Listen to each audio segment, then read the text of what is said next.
Hey sisters, have you ever dreamed of hiking the Torres del Paine National Park, the O Circuit in Chile? Well, listen in on today's episode to hear as I catch up with Bonnie on her trip to hear how it went and any kind of tips that she firsthand can offer to you, maybe as a first-time solo traveler to this region. Here we go. Join the conversation now. Is fear holding you back from traveling because you don't have anyone to go with? Are you concerned about being a woman traveling alone and not sure how to prepare for a solo trip? Do family and friends think you are crazy for even considering solo travel? Well, in this podcast, you will become equipped to travel safely by yourself. You'll learn things like tactical travel tips and how to prepare for a trip and how to overcome the fear so you can discover the transformation that travel can bring. My mission is to see more women over 50 discover how travel can empower them. If you want to enjoy your next travel adventures solo, then start your journey here. Hello, sister travelers. I'm Cheryl, solo travel advocate and travel coach. I have experienced life-changing adventures through travel, and I want the same for you. So stay tuned here every week, and you will learn to find freedom through your travels, build your confidence while safely navigating new places.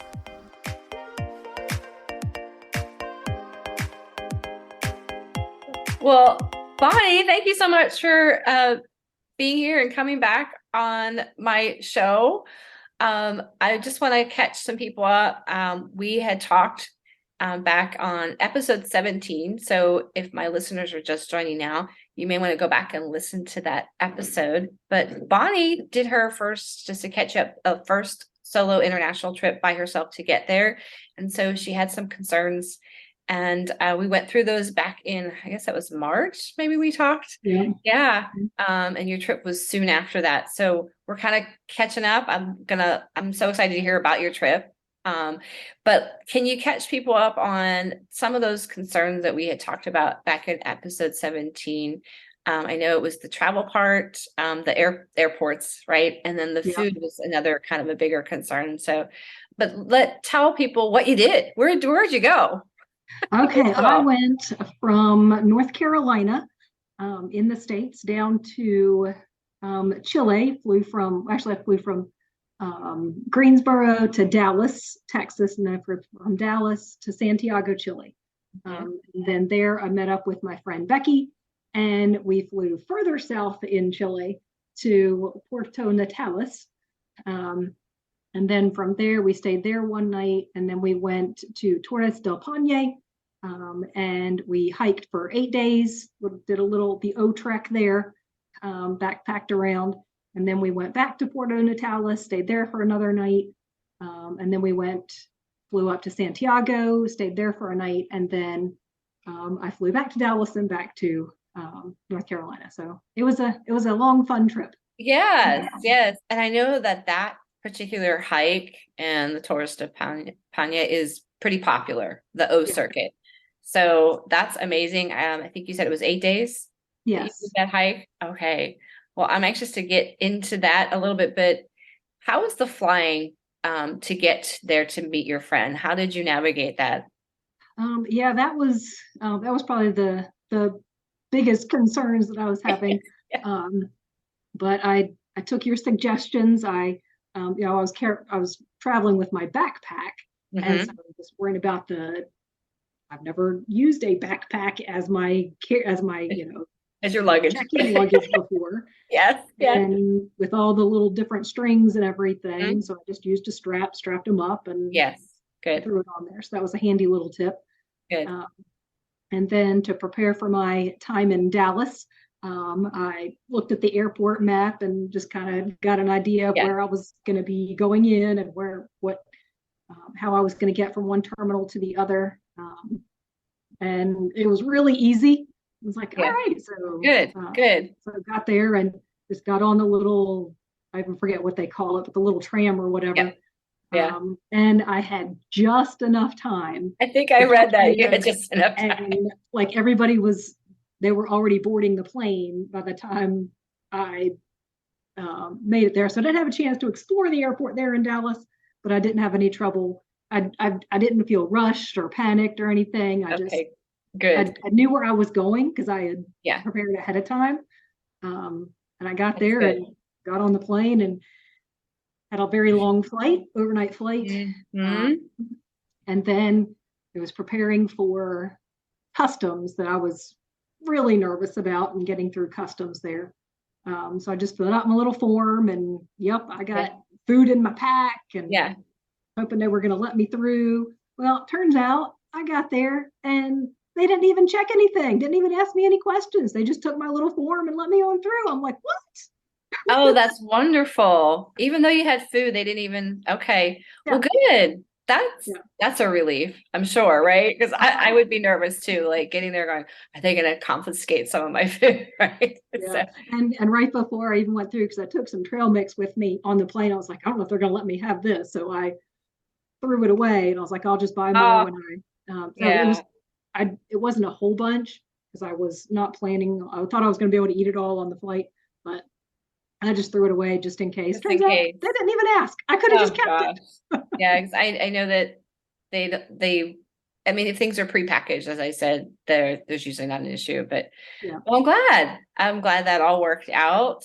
Um, Good. You got there safely. You met up with your friend. Yeah. So your hike, I saw some pictures. I watched some videos of your time there. I'm just so excited to hear a little more about firsthand. And if you could share, um, you know, day one seemed really exciting, but I know there was some struggles in there, Yeah, right? there were. Right. Um, so I'm curious to ask though, did you um do it with a group? So was there a group that kind of organized? Because you mentioned something you would end up at camp at night, right? Yeah. Um, so was there a group that you worked with, even though your friend and you seemed to be traveling by yourself? How did that work? Um, no, there were Becky and I just did it together. So it was just Okay. the two of us. Okay. She planned everything. Oh, wow, that's amazing. She does these kinds of hikes all the time.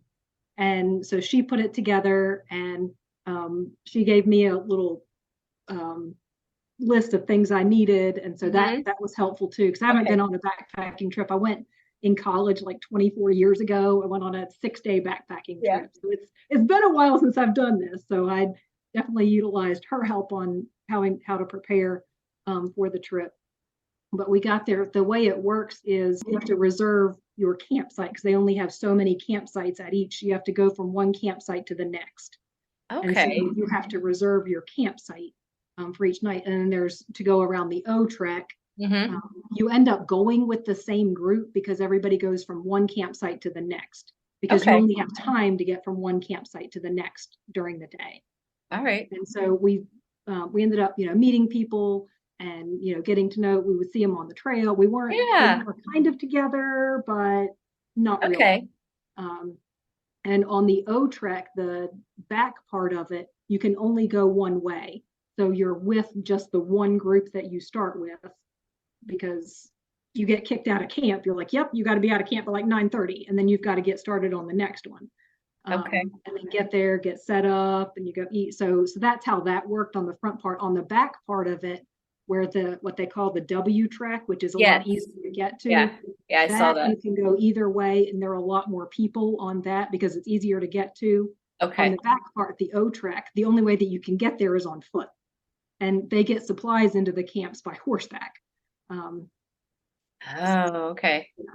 and I didn't know any of this going in. I learned all of this Yes. along the way. Yes. So it was a really, really fun. I just went into it not knowing much about what to expect and just being open to the adventure of it all. The adventure. Yes. Yes. I love that. So, And speaking of the adventure, so I know it was an adventure. Share with us, what was your favorite part of those 8 days of that hike? oh, that's a I'm tough sure one. I know there was some beautiful scenery along the way. Um, but if you could pick one. Yeah. Well, I'm not usually a fan of snow, but Yeah, um, I saw there you got was some snow. yeah, there was one day believe it was day 6, Mm-hmm.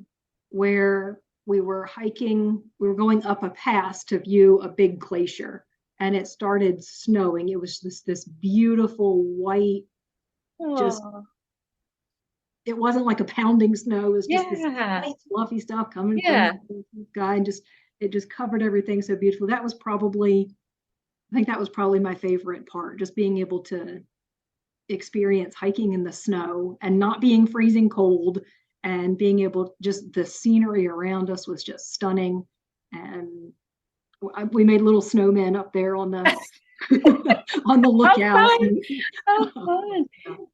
You said it wasn't cold though. So, Well, it didn't feel, I wasn't freezing cold. okay. Usually, I mean, it was in the 30s, but Okay. I I don't know why I wasn't super cold, but I mean, I had lots of layers on and I was prepared because I had enough stuff. But yeah, but I wasn't freezing cold and so cold that I couldn't enjoy it. Couldn't enjoy it. Yeah. Haha. Goodness. What was your most challenging day or time? I think you, Probably day 7, yeah. where I started developing shin splints on day 5, Oh, and hiking with shin splints. Going uphill wasn't too bad, but coming downhill when my hiking boot was rubbing against my shin oh was gosh. really hard. Um, and I was having a hard time walking. But and by days on day 7, um, we got to where if we went straight, we could have gone to the exit and we could have just been done. But our plan was to go up the valley. So we would make a left to finish that second part of the W, go Okay. up the valley, and then we were going to go get up really early in the morning and hike even higher, to go visit the towers at sunrise. Um, but we got to the part where we could either go straight or go left, and I was like, I just want to be done. I don't want to finish this. My legs, it was just hurting to hike. Oh, It's like in the exit, and I'm thinking in my head, I'm not telling Becky this because she's super excited about the next day. And, I'm like, oh, I just want to be done. oh. And there's the exit, but here we go. We're going left. Like, okay, I can do this. So, How'd you push through that? a lot of prayer, Okay. and just learning that when I am weak, that I feel God's strength even more. And so when I am weak, I am strong. So I really learned that lesson. It was very humbling, and but good. So just doing a lot of praying, and then we get up through the valley, and just being able to see the beauty of it. I was like, okay, I would have missed this Yeah, yeah, had I gone straight. I can do another day. yeah. And so we got down to camp, got all, it was the most beautiful campsite of all the campsites. Let's see. Yeah. And it was worth the pain getting down Yes. there. And but then looking, we can see the towers from where we were, but I had to, this was just another humbling decision. I'm very competitive. I like, this was our plan. We're going to get up, we're going to Mhm. go. But I'm like, Becky, I just don't physically think I can hike, because it was going to be a steep hike to get up to the towers in the morning. And I was like, I don't think I can physically do it.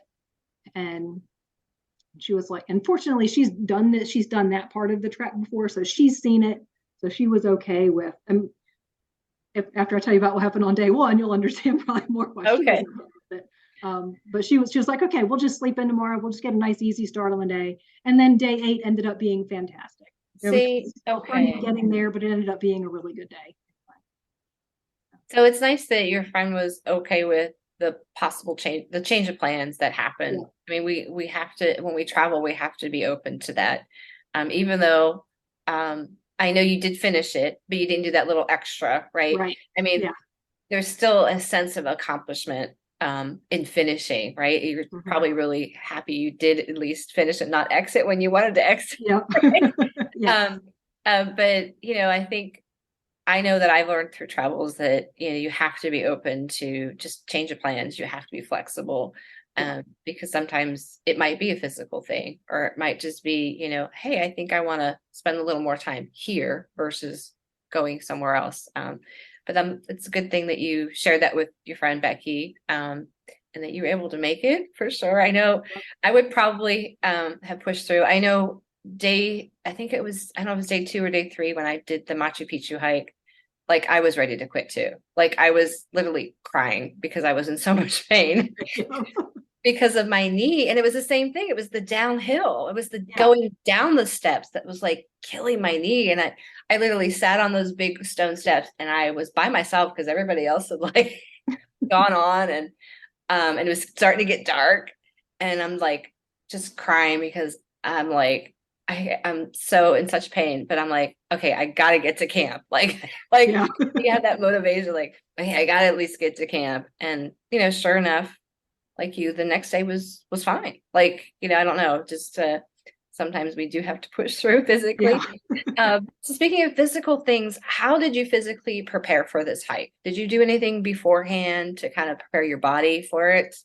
I did. I'm a runner, so I just did running and walking. I went on a couple of hikes, but once I got on the trail, I realized I probably should have done more hiking in the mountains, right? Because the first couple of days I was sore.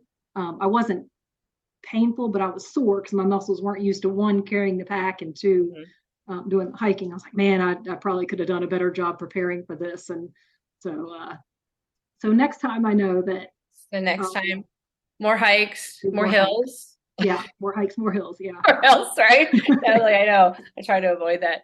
You mentioned day 1, something special about day 1 that you want to share? Yeah. So we took the bus into the park, got off, and then the actual start of the trail was still about 4 miles away. And so they had shuttles where you could pay, like, I think it was 3,000 pesos for like, it's like $4 or $5 or something like that.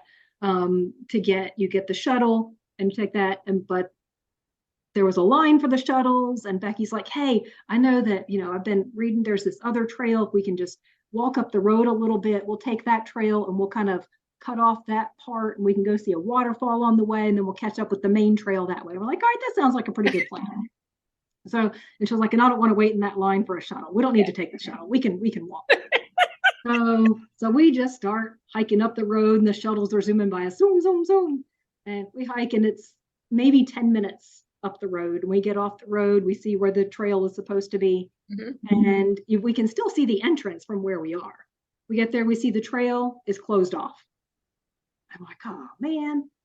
So like, all right, we gotta turn around. We don't even think about, just going back to the start and catching a shuttle and going to the start of the trail. We're like, we were on our way, man. We were thinking, we don't need that stinking shuttle. We're just gonna hike. And so we got our sights set on moving forward and coming. There's a little bit of a step from the grass down to the road, down to the gravel road. And Becky's still not quite being balanced with where we're still very recent getting on the trail here with the pack on her back. Well, she steps down with her left foot and her ankle twists, and she goes down and hits the gravel with her right knee. Oh my gosh. And she just goes down on her hands and knees. And I'm like, Becky, are you okay? And she goes, yeah, I'm good.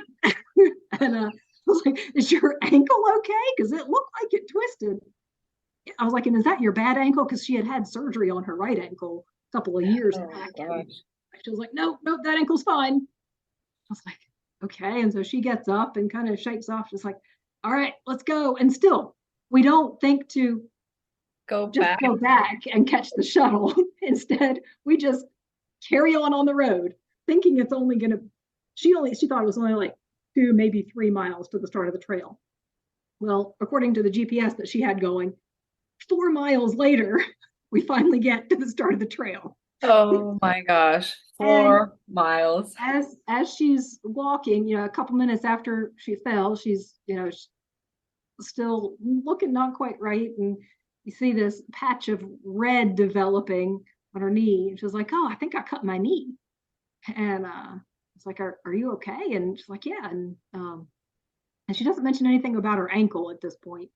We get walking on the road, and the more we walk, the more she starts hobbling. Uh-oh. Turns out she had twisted that left ankle completely. and Gat has a gash in her right knee because we finally got to the start of the trail, and she pulled up her pant leg and it's just covered in blood. Oh my And gosh. her ankle is, she's been walking on it now for about 4 miles on this twisted ankle. I'm like, Becky, we don't have to do this hike.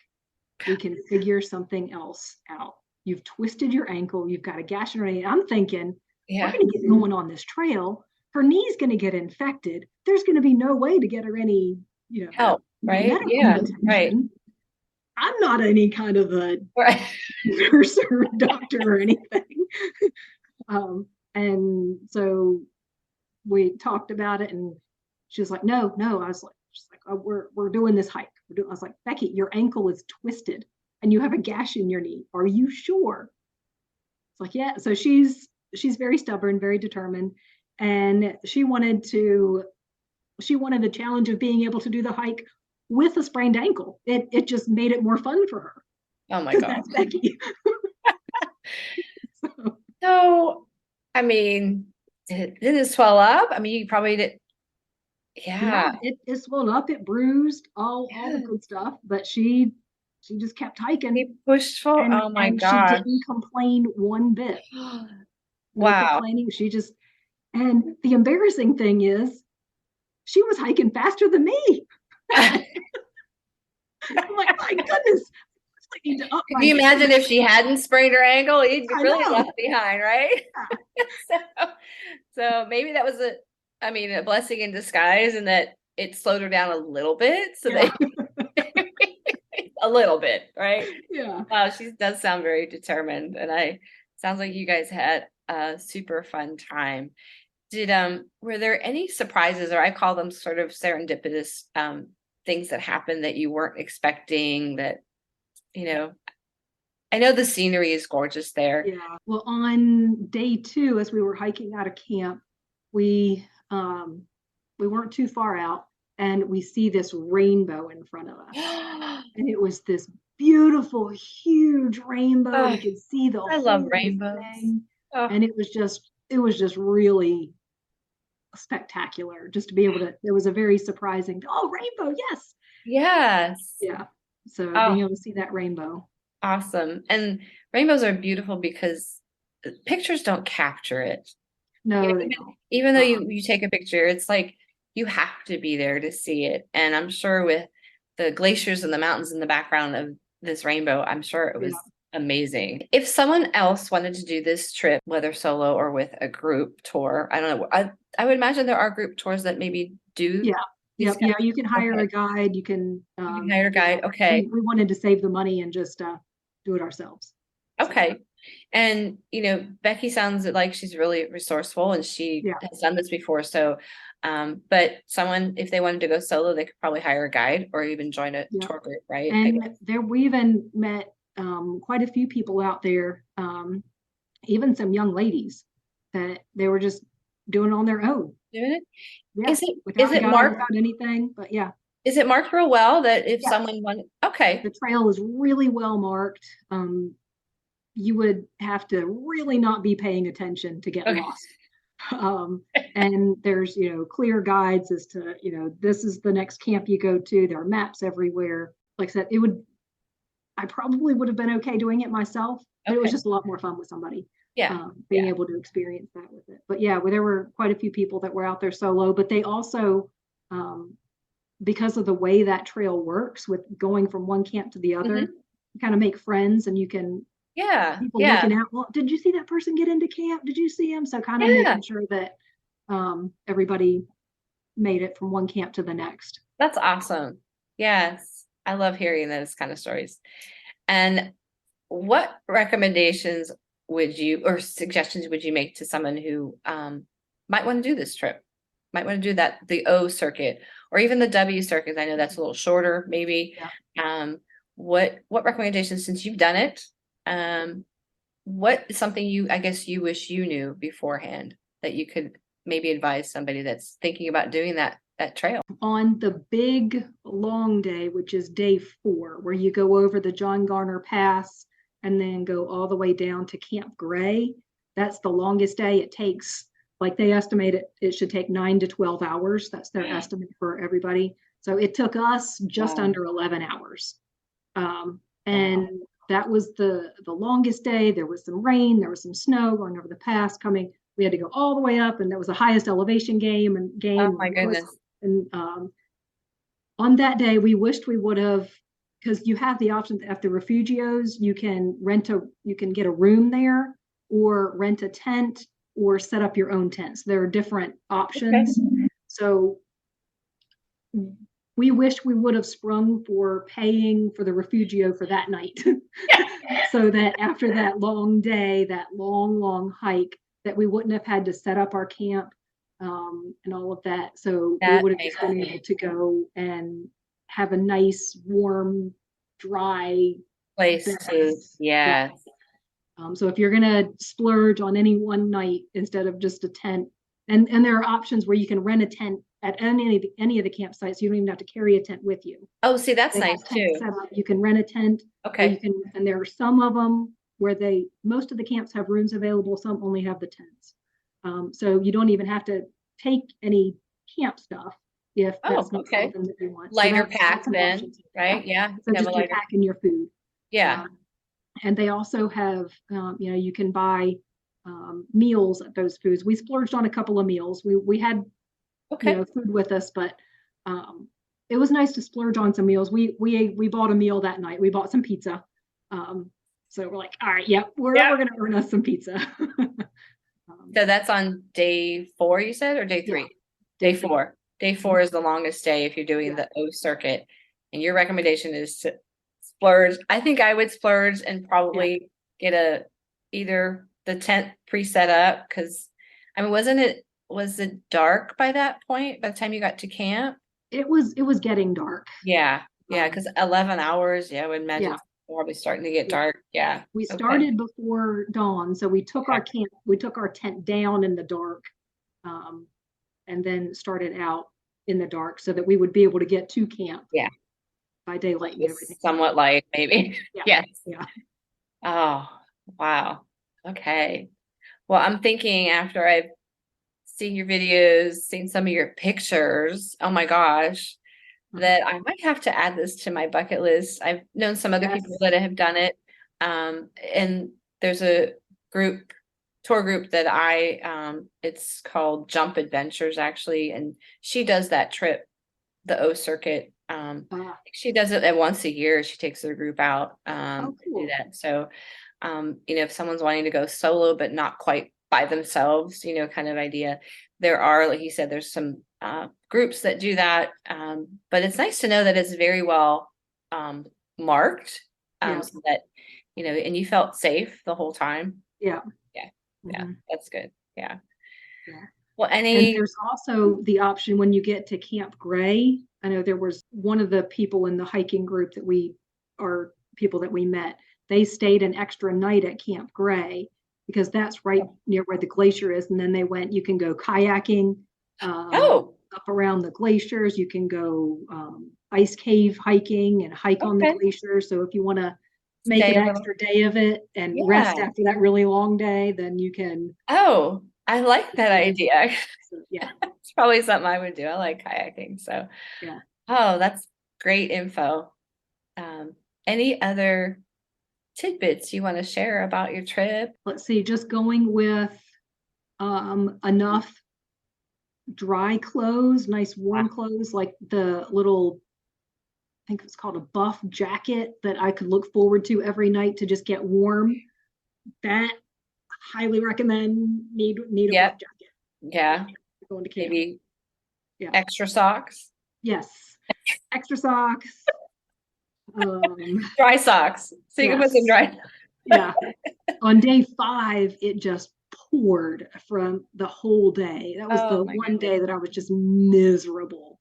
And it, they had said, the hike should only be like 3.5 hours. Well, it took us like 4.5. And so, so don't trust these signs. Don't trust the distance and don't trust the times, because it's longer in distance than they say. And it's going to take longer than they say. I did find that usually that's true. I don't know what they base these times on. Maybe, I don't know either. Speed hikers. I don't know, but like I'm this like I've done some hikes and like, oh, it should only take you. Oh, it always takes me longer. I don't, and I don't consider myself a slow hiker. Yeah, me either. And then I was like, oh my goodness, I'm feeling really incompetent, but I'm moving. I'm in good shape, and I can't make it. Same here. At least I think I'm in good shape. So that was humbling. Yes. I imagine. Oh, that's super. Oh gosh. I want to thank you so much for sharing your experience and sharing the tidbits too. Like if someone wants to do this trip, those are some great suggestions. What to wear, maybe some options for renting a tent. I think I would probably recommend taking that shuttle in the beginning. Yes, definitely take the shuttle. Yeah, please. Take the shuttle. We took it on the way back. So okay. Take the shuttle. Take the shuttle. You can buy meals, which is nice. That I didn't know that was an option on that trail. So that's a great thing. If you don't, you're obviously going to want to bring your own food too, to save money. But if someone needs to, have a pizza night, right? But those are all great. It just tastes so much better when you earn it. Yes, right. Exactly. Yeah. Those are all super suggestions, and I'll make sure I include some of those in the show notes for people if they're interested in that trip to go take that hike 8 days in Chile, in the Patagonia region, folks, which is beautiful. Yeah. And I know you did some videos, Bonnie. Is that something you would want to maybe share the link to in the show notes? I can share the link to my YouTube channel. It has them all linked together in a playlist. Perfect. I think people might enjoy that. I loved how Bonnie likes to narrate their time, and sometimes I use a different accent. Yes, she uses a different accent. She's very animated because she is an author, so she brings in these different characters as her narrator. So you might enjoy those videos. We'll make sure I include that YouTube link for them. Okay. All right, sounds good. Bonnie, this has been wonderful. Thank you, and let me know if you're going to do another trip. I'd love to hear about it. Will. Right. Yep. Thanks for your help. Hey, sister travelers, did this podcast inspire and encourage you or move you to get out there and travel? Wonderful. There are 3 ways you can thank me. First one is leave a written review for the show on Apple Podcast. 2, share the show with your sister travelers, your friends, your family. And 3, subscribe to the show so you never miss an episode. And thank you again for listening to the show. Sisters, be fearless, take the leap, and get out there and have an adventure.